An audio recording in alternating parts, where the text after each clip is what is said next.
What are some of your life goals for 2023? I want to get a car. I don't have a fear of success. I don't have a fear of failure. I have a fear of loss. It's a lot to tell yourself that you deserve something. So I sat in that discomfort and I literally had to tell myself over and over and over and over and over, you deserve this, you deserve this. So today we've got a very exciting vlog. Probably gonna wear these Attack on Titan socks. But yeah, today we got a very exciting vlog because first I got a car.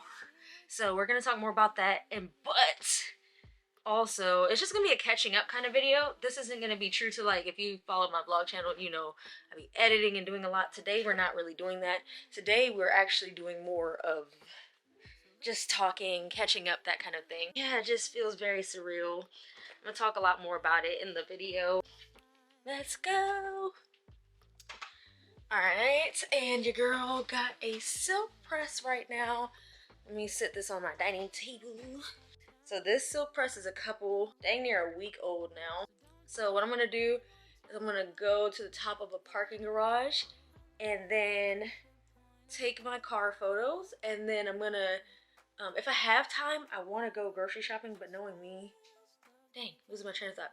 I'm gonna take my car photos, and then I'm going to go straight to my tinting appointment. I'm gonna try to get there early. As an ADHD girly, you know, that is, the word early is just hits different. So we're gonna do that. Also, one of the reasons I'm going to that garage is because I actually want to get some practice driving, because I'm used to having cars. So to have a truck right now, it's a big adjustment. Another thing that I need while I'm getting acclimated to having a car is I want to finally get one of those grocery carts that you could also use for equipment, luggage, groceries, all that stuff. I used to want one before, but I was always Ubering and taking Lyft. And I've had cars before, but we're going to get into that later too. So I was never really able to, I don't know, it was more of an inconvenience because I couldn't just leave it in my trunk, or, you know what I mean? Just use it to bring stuff in. Yeah, I've been trying to drink a gallon of water a day. Y'all also see how freaking unorganized my brain? Because there's been a shortage in ADHD medicine. So your girl has been fending for self. Your girl has been raw dogging life, okay? But, you know, caffeine. Lots of caffeine. Okay, guys, so I'm about to go to the parking garage now, and I'm about to put my camera away really quick, go take these photos, and I'll check back in with you when I'm in the whip. You know what I'm saying? In the car. Oh my gosh, I tried to film this video a day or two after getting my car because I didn't want to cry. Whew, because Lord knows I worked hard. Okay. Alright, y'all, so the hard part is over. It was hot. I'm actually going to turn the car on for a little bit just to get some AC going. Oh my gosh. I'm in love. I'm in love. And I'm obsessed. It's just a hot day in LA. Y'all, I done got me a silk press. I found a black hairdresser in LA. Oh my gosh, who's licensed, who washes hair. And if y'all know the state of the hair care industry right now, you know a hairdresser that washes hair is unheard of. As y'all probably know, I got an Audi Q5 truck. One of the big things I wanted to do was I wanted to get something, let me look at my jersey. I wanted to get something hybrid. That was a big thing for me because if y'all have been in California, you know gas prices out here are not to be messed with. I've seen it go up. The highest I've seen was probably $8. Yes, $8 per gallon. I was like, I wanted a truck because I do, of course, content and stuff like that, but I also do a lot of photo shoots and things like that. A lot of y'all don't know that I take a lot of my own photos, right? So when I'm carrying equipment or things like that, Ubering with all that stuff is a nightmare. So just being able to have a lot of trunk space and a lot of backseat space where I can get groceries, I can do certain things, and it's not a huge hassle is a massive blessing for me. Like, I can't express to you how grateful I am for this vehicle. This is my first truck. This is also my first luxury vehicle, okay? Because y'all, if you've been following me for a long time, you know that we got started in college, right? And I've seen a lot of stuff about this, but not a lot of people do go in depth about poverty mindsets or struggle mindsets, right? So in college, y'all saw the working the 5 jobs being broke as a joke, 86 cents in the bank account some weeks, right? And So when you're in that mindset of scarcity, your biggest fear, oh my gosh, I need to make a whole video on this. But my biggest fear, I realized through therapy and everything, my biggest fear, I thought it was success. And I was like, I'm not afraid of failure because I've failed before, and that shit really motivates me. Actually, I get really driven, like, oh, you know, let me come back twice as strong, right? So I was like, it's not a failure thing. I couldn't put a finger on it, and I'm like, bro, I'm not really scared of success because, like, that shit lit. Like, oh, excuse my language to y'all, but this is just how I talk. I'm like, success is lit. Like, why would I be afraid of success, right? It was from therapy that I realized, if you've also been keeping up with my community tab, me on Twitter, that kind of thing, you know, I went through massive rounds of loss this past couple years. Oop, don't click out the video. I know, sad topics right now. We are all collectively grieving, so it kind of like throws people off, and it's like, oh, feeling my emotions. No, we're gonna get out of there. But it's a real thing. Like, I went through a lot of loss, and so I didn't realize it that, like, since I've endured loss since I was very young, I'm talking about through passings, I'm talking about through all types of things, I don't have a fear of success, I don't have a fear of failure, I have a fear of loss. Mind blown, right? Because then everything started making sense for me. It can manifest as a fear of success and look that way, but it wasn't the success I was afraid of. It was gaining my biggest dreams, my perfect partner, my perfect vehicle, my perfect home, and not being able to sustain that thing or it being taken from me. Also, coming from early in life, right, a single parent household, I didn't realize how much that played a role in moving around so much, right? So when I say loss, I'm not just talking about passings, I'm also talking about friendships and things like that. I went to 4 elementary schools. So one of the things that I didn't realize subconsciously that instilled in me is I wasn't able to make deep connections for a very long time. I was very much a surface level friend, and I need to do a whole video on friendship because that really, you know what I mean, that's something that's been a big topic for me the last few years that has completely shifted.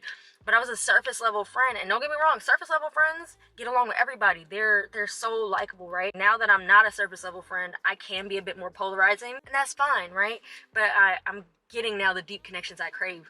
But I wasn't able to make deep friendships and all that stuff, and I didn't realize that all of that stemmed from a fear of loss, because I'm like, why would I connect deeply with you just to have it ripped away? Having an absent parent, it's like, why would I give into emotion and connect deeply with you if you're just gonna not show up, right? So I really guarded myself, but I didn't realize how that manifested in material things. I didn't realize how much I was afraid of treating myself to a certain degree. That's why I think I like even makeup and things like that, because I'm like, all right, these are products that they have a lifespan, they run out, right? And why I like food and certain things, because I'm like, this has a set start and end date, so I don't have to be afraid of losing it, right? Because I know exactly when it's gonna come and go. It's those other things that I don't know when they're going to show up for me and when they're gonna leave. Those are the things that freak me out, okay? So this car is so much more than a car, right? Because my other car, my first 2 vehicles were taken from me in ways that were very much out of my control. If you follow my Zaddy Bree blog channel, you know that my first car was stolen and totaled by an ex-friend. That was absolutely wild. They were supposed to be just, you know, stopping in to feed my cat, and they went in my broom closet, took my keys, and stole my car.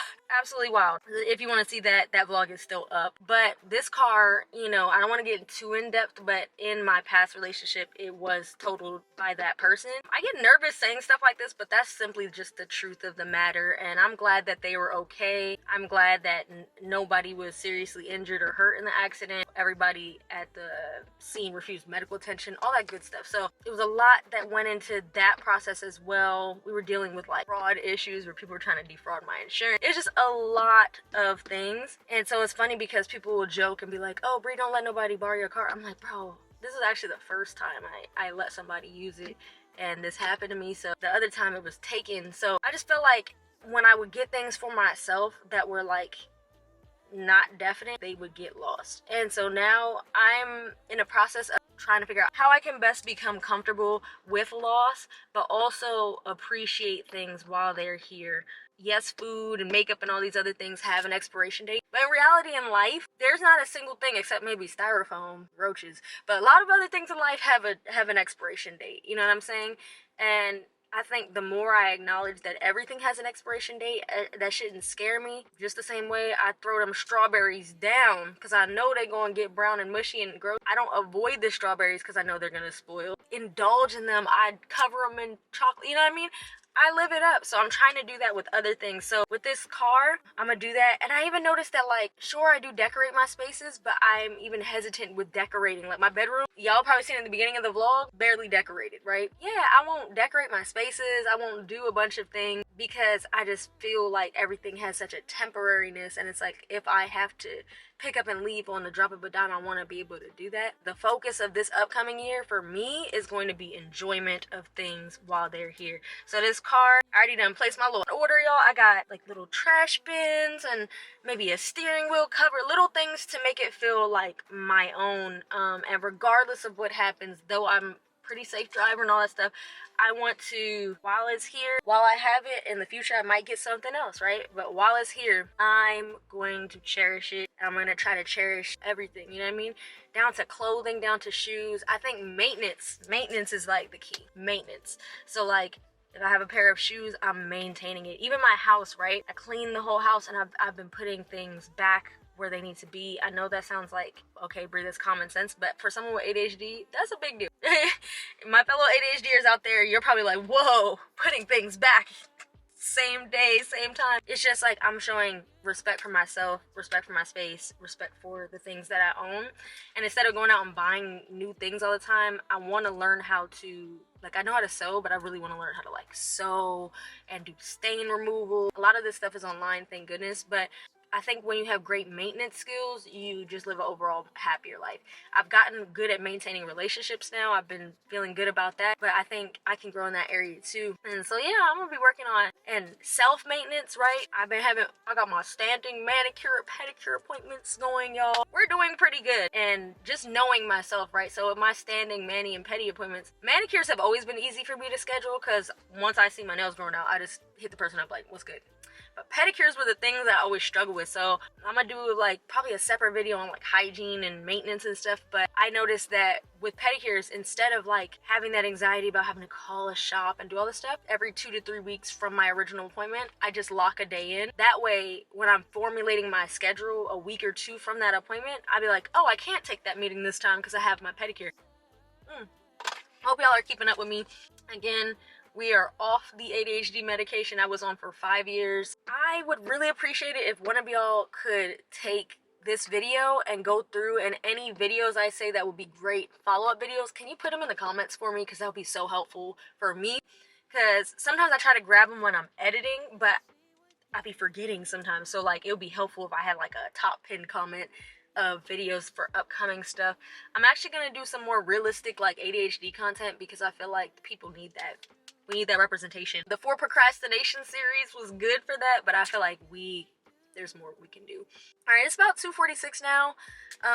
Let me see how long this video is. I don't know how long I've even been talking, child. All right, 12 minutes is not bad. But yeah, so I hope that y'all kind of understand where I'm coming from. And now I want to get a little bit more into the car stuff. I touched on it, but my first 2 cars, getting this vehicle was a process, okay? It wasn't just a one and done, but one thing that made it easier is for the first time ever, I used a car, like a broker, to broker the deal for this vehicle. That made the process so much simpler because it's similar to when I used a realtor to find my house. Instead of me hunting and pulling up facts, which I was doing initially, and it was stressing me out, y'all. Like, I was looking at vehicles, kid you not, for like 2 months. And I was like, I don't have the patience, I don't have the bandwidth, and frankly, I don't have the best knowledge on all this stuff to do this to the capacity I want. With the broker, they was like, all right, what type of vibe you going for? And I was like, mileage, and safety features. I need some good safety features. They were like, what's the most important question? What color you want? I was like, oh, I get a say on the color. Okay. I love black. I've been in a good headspace. I've been wearing a little bit less black, but I wear a lot of black. I was talking to my homegirl, well, really my nail tech, and she was saying that for people that are spiritually intuitive, wearing all black kind of blocks or calms things down. I'm curious about that to see what y'all think on that for my spiritual people out there. So I was like, I wonder if that's why when I'm in a better headspace, I'll still wear black, but if I'm in a really good headspace, I'll break out the lighter colors. Who knows? But anyway, it's great to have a newfound sense of freedom, y'all. Oh my gosh, and things are about to be so much cheaper. But anyway, back to the broker. One of the reasons it was initially really hard to get this vehicle is because I did something again in that scarcity mindset, right? Fear of loss. My first 2 vehicles, it's gonna sound wild, bought in cash. Not like physical cash, but I went to the bank, got a cashier's check, and paid them off same day. So I drove off the lot, not new vehicles, used vehicles for sure, but I drove off the lot, you know what I mean, owning that vehicle, having the title to the vehicle, 100%. All I had to pay for was insurance, right? But this time I was like, I want to get something more luxury, and realistically that wouldn't be neither smart nor ideal when you can do car payments realistically, right? But me just being like, oh, car payments when I could just own it outright. I realized owning it outright was very much my collegiate mindset. It was like, okay, if I own it outright, there's less financial elements here at play, and it makes it less likely to lose it because I own it. You know what I mean? I hope this is making sense. I realized, I'm like, girl, I've been doing YouTube, but also like social media, public speaking, all this stuff full time since I was a little kid, y'all. Since I was literally graduating high school, or in high school, honestly, my art channel. Whew. It's a lot to tell yourself that you deserve something. I had to tell myself, because even when the broker sent me this vehicle, I was nervous. Whoa, like, you sure? And I had to be in a spirit of receiving. I think that's something people need to talk about more, is like, God can give you and send things your way, but if you're not in a spirit of receiving, that's going to be really hard for you to accept.